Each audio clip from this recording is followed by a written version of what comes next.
पाखा वारपाक सुलीकोट सौर पानीको माटो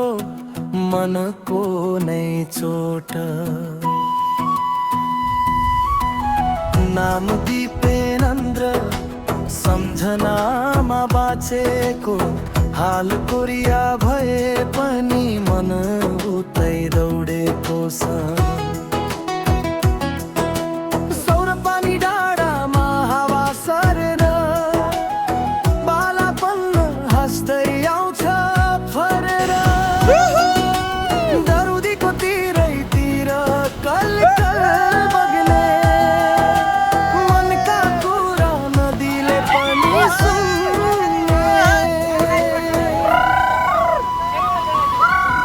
ढोडेलीको पुल तरेर घुम्चोडा छ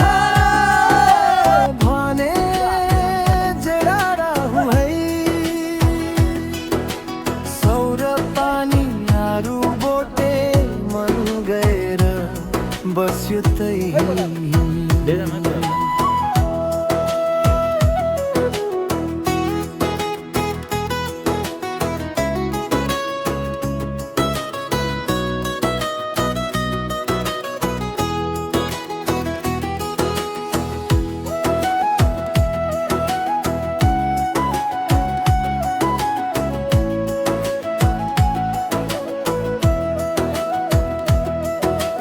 डाँडा पाखा बाबा बाखा आमाको स्वर बाबुको छाया टाढा देशमा पसिना झर्दा त्यही गाउँले दिन्छ सारालाई